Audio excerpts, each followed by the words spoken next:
السلام علیکم ورحمۃ اللہ وبرکاتہ۔ ان الحمد للہ نحمدہ ونستعینہ ونستغفرہ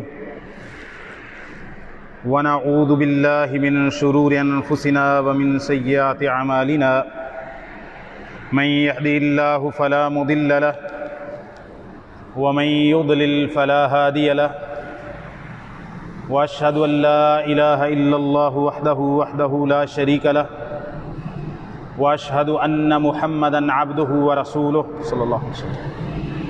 یا ایہا الذین آمنوا اتقوا اللہ حق تقاتہ ولا تموتن الا وانتم مسلمون۔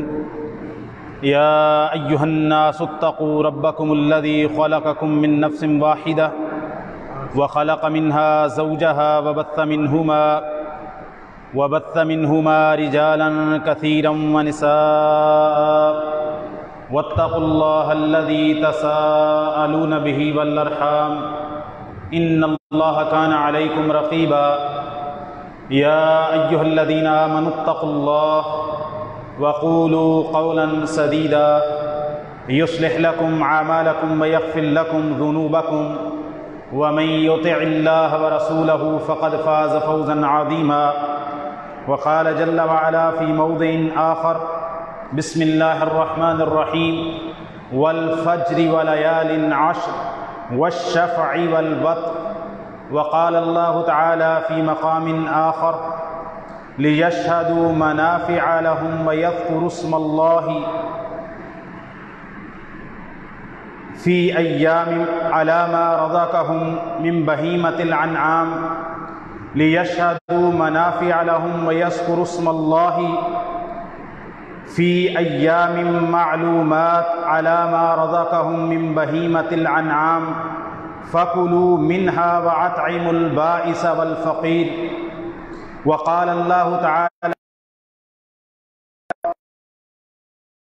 أيام معدودات فمن تعجل في يومين فلا إثم عليه ومن تأخر فلا إثم عليه لمن اتقى۔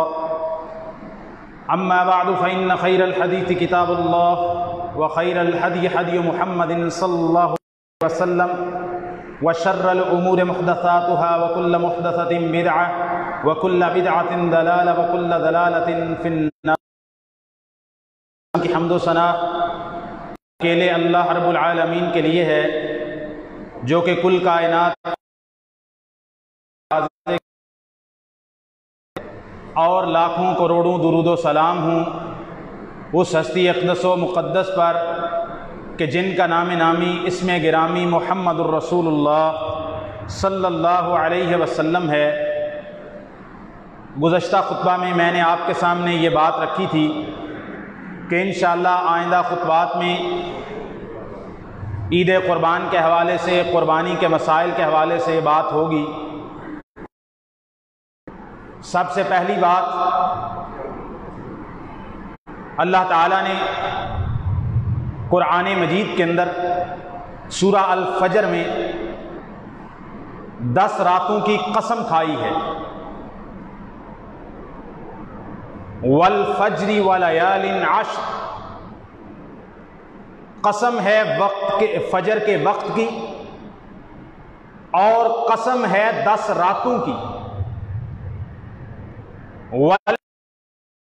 عشر، قسم ہے فجر کے وقت کی اور قسم ہے 10 راتوں کی۔ تو اکثر مفسرین کے نزدیک صحابہ اور تابعین سے یہ اقوال مروی ہیں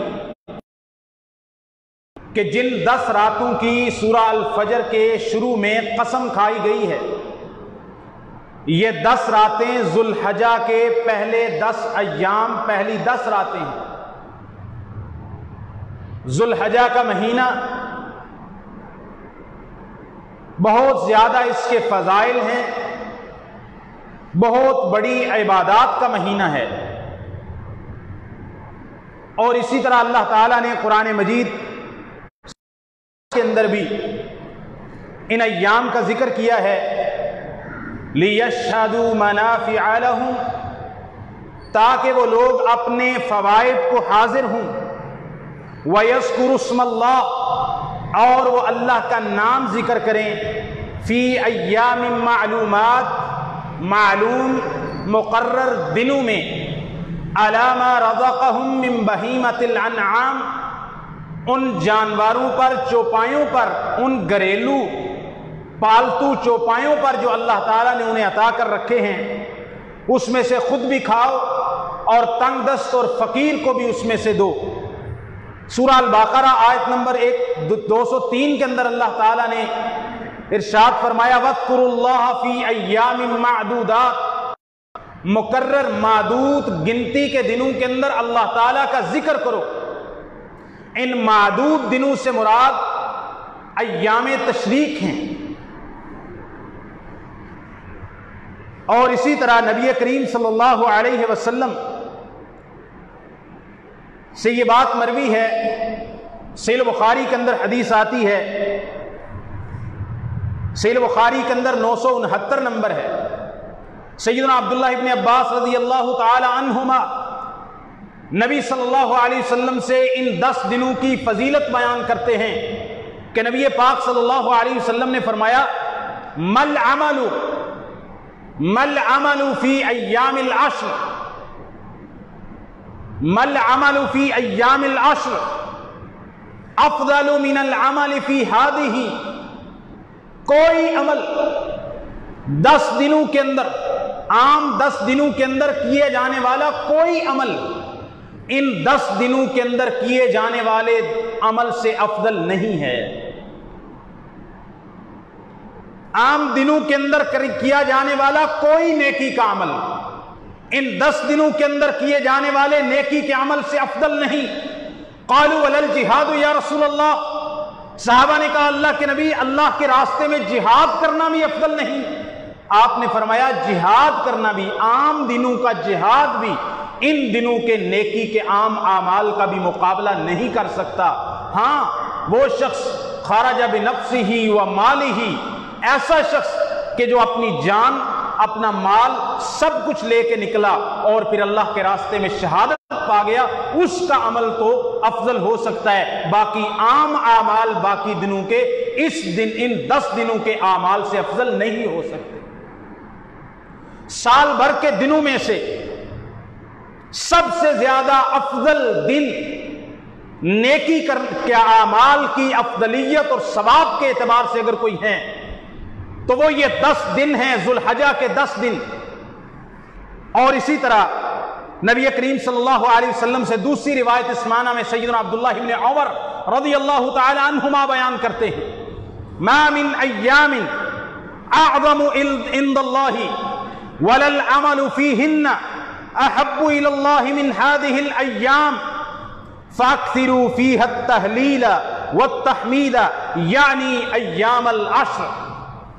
نبی کریم صلی اللہ علیہ وسلم نے فرمایا دنوں میں سے کوئی دن ایسے نہیں جو اللہ تعالیٰ کے ہاں زیادہ عظمت والے ہوں، اور دنوں میں سے کوئی دن ایسے نہیں جن میں کیا جانے والا کوئی نیکی کا عمل اللہ تعالیٰ کے ہاں زیادہ محبوب ہو ان 10 دنوں کے عمل سے۔ دنوں میں سب سے زیادہ اللہ کے ہاں جو عظمت والے دن ہیں، دنوں میں جن دنوں کے اندر اللہ تعالیٰ کو نیکی کا عمل سب سے زیادہ محبوب ہے، نبی کریم صلی اللہ علیہ وسلم نے فرمایا وہ یہ 10 دن ہیں۔ فَاكْثِرُوا فِيهَا التَّهْلِيلَ وَالتَّحْمِيدَ، ان دنوں کے اندر کثرت سے لا الہ الا اللہ کا ذکر کرو، کثرت سے اللہ تعالیٰ کی حمد کرو، اللہ کا ذکر کرو، جس طرح کی نیکیاں ان 10 دنوں میں کر سکتے ہو کرو۔ نبی کریم صلی اللہ علیہ وسلم عبداللہ بن عمر بیان کرتے ہیں ہم رسول اللہ صلی اللہ علیہ وسلم کے پاس تھے، فذکرت الاعمال، نیک اعمال کا نبی پاک کے سامنے ذکر ہوا کہ فلاں نیک عمل، فلاں نیک عمل، فلاں نیک عمل، تو نبی صلی اللہ علیہ وسلم نے فرمایا ما من ایام العمل فیہن افضل من هذه العشر۔ یہ روایت مسند احمد کے اندر ہے، حسن درجے کی۔ نبی صلی اللہ علیہ وسلم کے سامنے اعمال کا ذکر ہوا، آپ علیہ الصلوۃ والسلام نے فرمایا اعمال میں سے کوئی عمل ان 10 دنوں کے عمل کا مقابلہ نہیں کر سکتا۔ کون سے 10 دن؟ ذوالحجہ کے پہلے 10 دن۔ تو میرے بھائیوں یہ بڑے افضل دن ہیں۔ انہی اعمال میں، انہی دنوں کے اندر ایک عظیم عمل قربانی کا عمل کیا جاتا ہے۔ باقی عرفہ کا روزہ اور دوسرے مسائل جو ہیں وہ میں انشاءاللہ اگلے خطبے کے اندر بیان کروں گا۔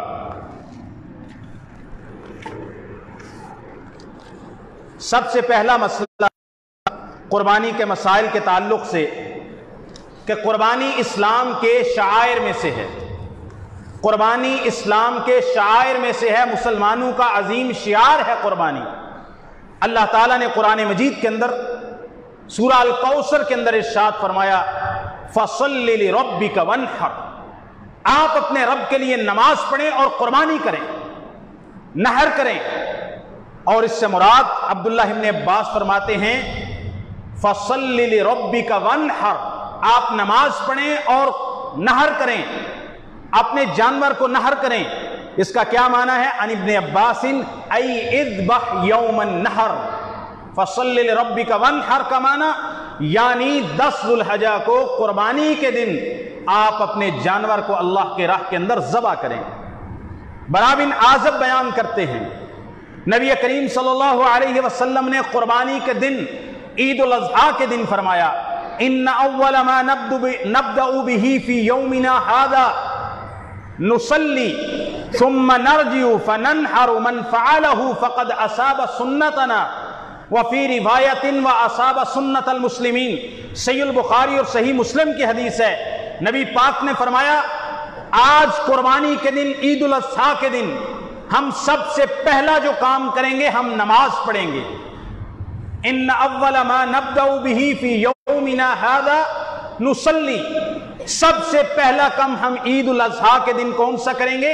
ہم نماز پڑھیں گے۔ فنرجع، پھر ہم عید کی نماز سے فارغ ہوں گے۔ فننحر، پھر ہم اپنے جانور نحر کریں گے، قربانی کریں گے۔ من فعلہ، جس نے ایسا کیا، فقد اصاب سنتنا واصاب سنت المسلمین، جو بندہ نماز عید کے بعد قربانی کرے، آپ نے فرمایا وہ ہماری سنت کو پہنچا اور مسلمانوں کی سنت کو پہنچا، مسلمانوں کے طریقے کو پہنچا۔ اس بات سے میرا استدلال یہ ہے کہ نبی پاک صلی اللہ علیہ وسلم نے اس حدیث کے اندر قربانی کو ہماری سنت قرار دیا ہے، ہمارا طریقہ قرار دیا ہے، مسلمانوں کا شعار قرار دیا ہے۔ قربانی عظیم شعار ہے۔ نبی پاک صلی اللہ علیہ وسلم نے فرمایا فقد اصاب سنت المسلمین۔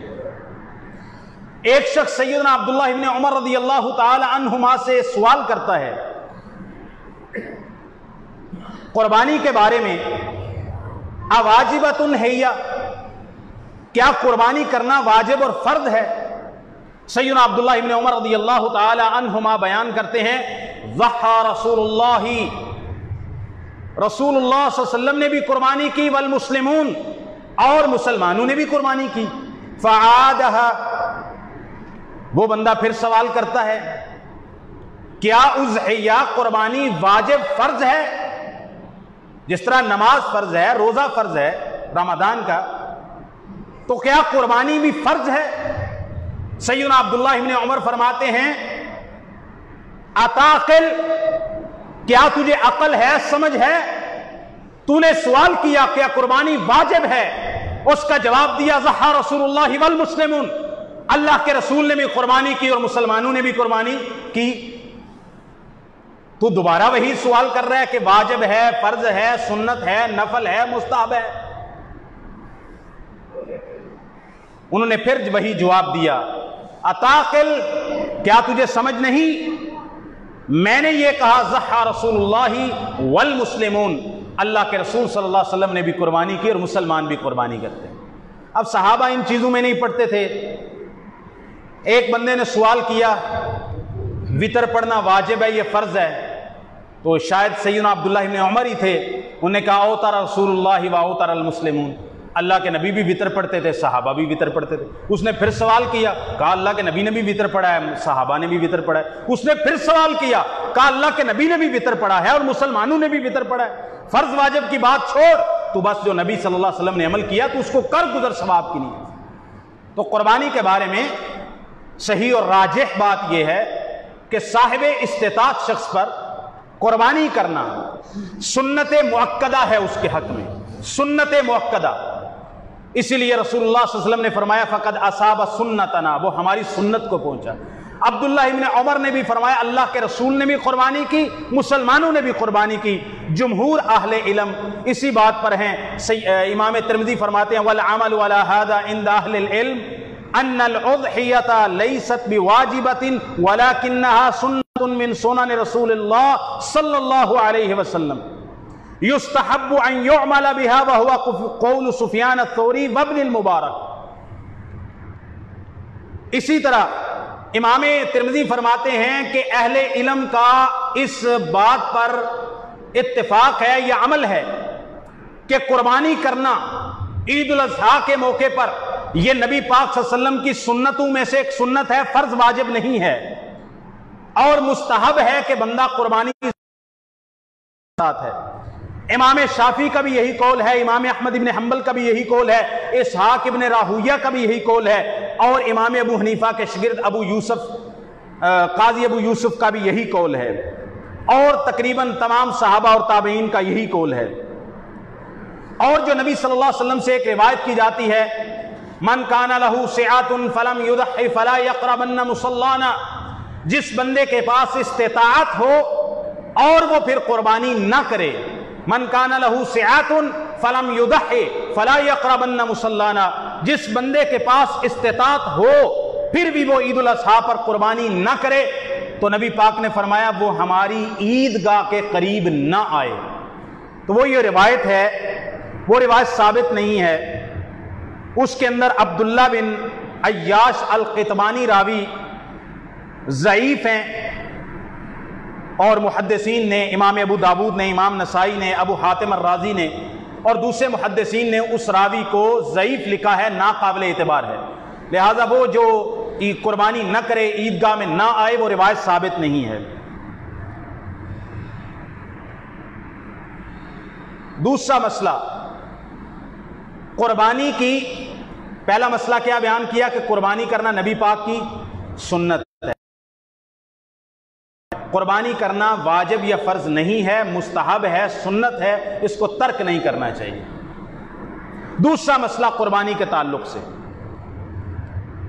کہ قربانی کرنے جو جانور قربان کیے جاتے ہیں اس کی مختلف فضیلتیں بیان کی جاتی ہیں کہ ان کے بال، ان کی اونیں، اور یہ اپنے کھروں کے ساتھ اور چارے کے ساتھ آئیں گے۔ تو جتنی بھی روایات قربانی کے جانوروں کے قیامت کے دن اجر کے فضائل، لمبے چوڑے فضائل کے حوالے سے آئی ہیں، کوئی ایک بھی روایت صحیح سند سے ثابت نہیں ہے۔ قربانی کرنے کی کوئی فضیلت ہی نہیں ہے۔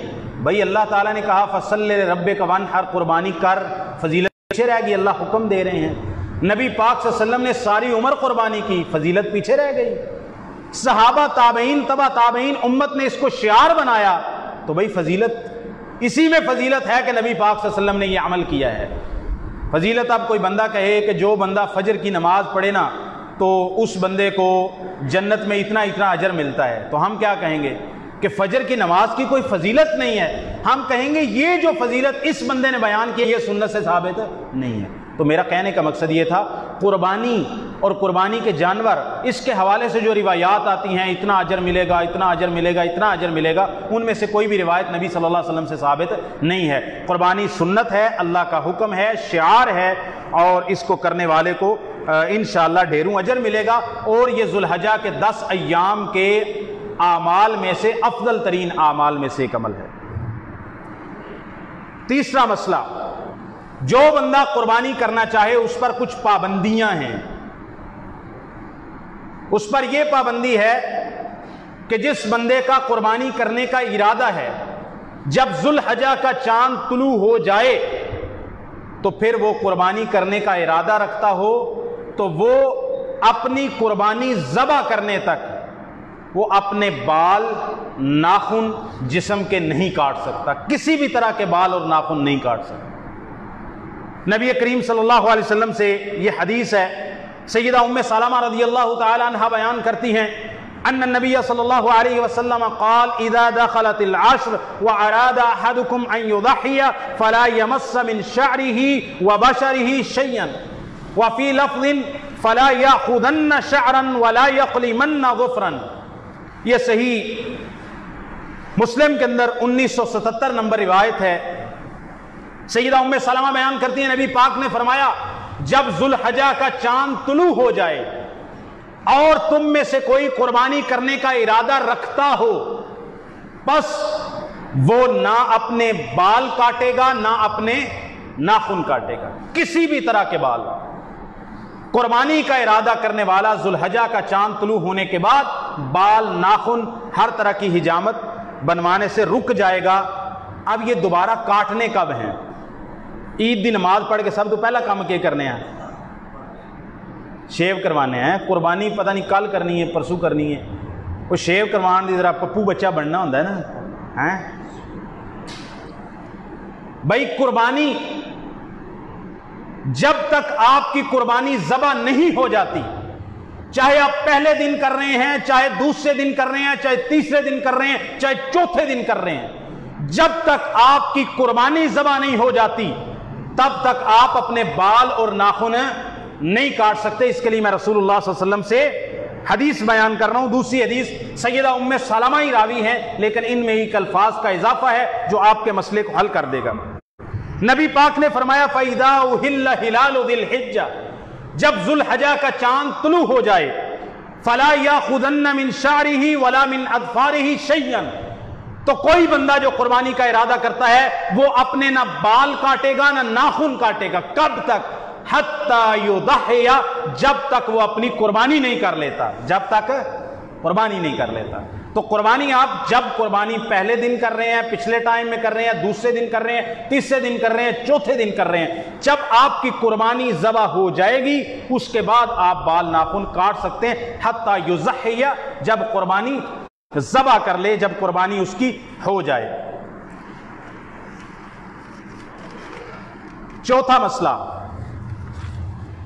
قربانی کا جانور خریدنے کے لیے جاتے ہیں تو قربانی کا جانور رسول اللہ صلی اللہ علیہ وسلم کو جو پسند تھا نا رنگ کے اندر، وہ بھی میں آپ کے سامنے بیان کر دیتا ہوں. نبی صلی اللہ علیہ وسلم، انس بن مالک کہتے ہیں ان رسول اللہ صلی اللہ علیہ وسلم ان کفا الی کبشین اقرنین املحین فذبحہما بیدہ. یہ صحیح بخاری اور مسلم کی حدیث ہے. انس بن مالک کہتے ہیں نبی پاک صلی اللہ علیہ وسلم نیچے جھکے ذبح کرنے کے لیے دو مینڈے اقرنین سینگوں والے، سینگوں والا جانور نبی صلی اللہ علیہ وسلم کو مینڈا پسند تھا. املحین چت کبرے، میرے استاد اس کا ترجمہ کہتے ہیں یوسف صاحب ڈب کھڑبے، ٹھیک ہے، دھاری دار یعنی سفید اور کالا رنگ جن میں مکس ہوتا ہے. دو مینڈے نبی پاک نے کیے املحین جو کالے اور سیاہ رنگ کے تھے، چت کبرے جن کو کہتے ہیں، ڈب کھڑبے. الاملح کا معنی یہ بیان کیا گیا ہے کہ جس کا سفید رنگ اس کے کالے رنگ سے، جس میں سفید اور کالے رنگ دونوں ہوں لیکن اس کا سفید رنگ اس کے کالے رنگ سے زیادہ ہو. سیدہ عائشہ رضی اللہ تعالی عنہ بیان کرتی قربانی کا موقع آیا، نبی صلی اللہ علیہ وسلم نے امر بکبشن، آپ نے ایک مینڈا لانے کا حکم دیا کہ جاؤ قربانی کے لیے میرے لیے مینڈا لے کے آؤ، خرید کے لاؤ. یَطَعُ فِی سَوَادٍ وہ چلتا ہو سیاہی کے اندر، اس کے قدم نیچے سے کالے ہوں. وَيَبْرُكُ فِي سَوَادٍ جب بیٹھتا ہو تو اس کے پہلو کا حصہ جو زمین پر لگتا ہے بیٹھتے وقت وہ کیا ہو؟ سیاہ ہو. وَيَنْظُرُ فِي سَوَادٍ اور وہ دیکھتا ہو سیاہی کے اندر. فَأُتِيَ بِهِ لِيُضَحِّيَ بِهِ آپ صلی اللہ علیہ وسلم نے فرمایا مینڈا لے کے آؤ، چھترا لے کے آؤ، مینڈا لے کے آؤ جو چلتا ہو سیاہی میں، اس کے قدم یعنی نچلا حصہ سیاہ ہو. یبرک فی سواد بیٹھتا ہو سیاہی کے اندر، جب زمین پر بیٹھتا ہے تو اس کا نچلا پیٹ کا حصہ، پہلو کا حصہ کیا ہو؟ سیاہ ہو، کالا ہو. وَيَنْظُرُ فِي سَوَادٍ اس کی آنکھوں اور اس کا چہرے کا حصہ کیا ہو؟ سیاہ ہو، باقی اس کا حصہ جسم کا سفید ہو. نبی صلی اللہ علیہ وسلم نے سفید اور کالا دو رنگ کا بکرا مینڈا نبی پاک نے پسند کیا ہے. یہ پسندیدہ کی بات کریں، یعنی کہ یہ لازم ہے، وہ تو آپ کسی بھی رنگ کا کر سکتے ہیں. اچھا، کل پرسوں ایک میرے شاگرد نے مجھ سے مسئلہ پوچھا ہے. انہیں کہا کہ مسند احمد کے اندر ایک روایت آتی ہے، نبی پاک صلی اللہ علیہ وسلم نے فرمایا ایک سفید رنگ کا جو جانور ہے نا وہ 2 کالے رنگ کے جانوروں مینڈو سے بہتر ہے. میں نے کہا یہ تو حدیث ہم نے نہیں صحیح سند کے ساتھ دیکھی. اس نے کہا استاد جی آپ تحقیق کریں. میں نے مسند احمد نکال کے دیکھی تو اس کی سند ٹھیک نہیں تھی. یہ پوسٹیں بنا کے فیس بک پہ لگا رہے ہیں کہ ایک سفید رنگ کا جانور کرنا 2 کالے رنگ کے جانوروں سے افضل ہے، نبی پاک نے فرمایا. حالانکہ ایسی کوئی بات نہیں ہے، وہ سند ثابت ہی نہیں ہے رسول اللہ صلی اللہ علیہ وسلم سے. اگلا مسئلہ جو سب سے اہم مسئلہ ہے، ما لا یجوز فی الضحیہ، جو جانور قربانی کرنا جن کی جائز نہیں ہے، جن کے اندر وہ عیوب جن کی وجہ سے قربانی کرنا منع ہو جاتا ہے، وہ بالاتفاق 4 عیب ہیں جو کسی جانور میں پائے جائیں. برا بن عازب بیان کرتے ہیں قام فینا رسول اللہ صلی اللہ علیہ وسلم، اللہ کے رسول صلی اللہ علیہ وسلم ہم میں کھڑے ہوئے اور آپ نے فرمایا 4 لا تجوز فی الاضحی فی الاضاحی، آپ نے فرمایا 4 طرح کے جانور قربانی میں کرنا جائز نہیں ہے. 4 طرح کے جانور ان کی قربانی جائز نہیں. الاوراء بین عورھا، ایسا جانور جس بالکل واضح ہو. دوسرا آپ صلی اللہ علیہ وسلم نے فرمایا والمریضۃ بین مرضھا، ایسا بیمار جانور جس کی بیماری بالکل واضح ہو. تیسرا ہے والارجاء بین ذلوھا، ایسا لنگڑا جانور جو چلے تو اس کا لنگڑا پن بالکل واضح ہو، ظاہر ہو، یہ بھی قربانی میں جائز نہیں ہے. چوتھی چیز، چوتھا جانور والکثیر التی لا تنقی، ایسا لاغر بوڑھا عمر رسیدہ جانور جس کی ہڈیوں میں میخ گودا ختم ہو جاتا ہے، یعنی عمر رسیدہ ہو جاتا ہے، تو ایسا لاغر جانور کرنا بھی جائز نہیں ہے. یہ سنن داود اور سنن ابی داود میں، جامع ترمذی میں، سنن ابن ماجہ میں، مسند احمد میں صحیح سند کے ساتھ روایت موجود ہے. ابن خزیمہ میں بھی ہے، ابن حبان میں بھی ہے. سیدنا علی رضی اللہ چھٹا مسئلہ، یہ تو 4 جانور ہو گئے کہ ایسا لنگڑا جانور جس کا لنگڑا پن ظاہر ہو، ایسا لاغر جانور، عمر رسیدہ جانور جو لاغر ہو چکا ہو، بوڑھا ہو چکا ہو، اس کی ہڈیوں میں میخ ختم ہو چکی ہو، بینگا پن یہ عیب بالکل واضح ہو، اس کی بیماری ظاہر ہو، تو یہ 4 طرح کے جانور نبی پاک نے کہا قربانی میں ہو سکتے نہیں. آگے نبی پاک صلی اللہ علیہ وسلم نے مزید حکم دیا. سیدنا علی رضی اللہ تعالیٰ عنہ فرماتے ہیں آمرنا رسول اللہ صلی اللہ علیہ وسلم، نبی پاک صلی اللہ علیہ وسلم نے ہمیں حکم دیا ان نستشرف العین والاذن، جب ہم قربانی کا جانور خریدنے جائیں تو ان کی آنکھیں اور ان کے کان اچھے طریقے سے دیکھ لیں، پرکھ لیں، جانچ کر لیں، پڑتال کر لیں. کان کٹا ہوا جانور قربانی نہیں ہو سکتی. تھوڑا بہت کان میں زخم ہو گیا، کوئی سوراخ وغیرہ ہو گیا، آدھے سے کم اگر کان وغیرہ کٹا ہے تو انشاءاللہ کوئی حرج نہیں ہے. بہرحال پھر بھی بالکل صاف شفاف جانور لے کے آنا چاہیے.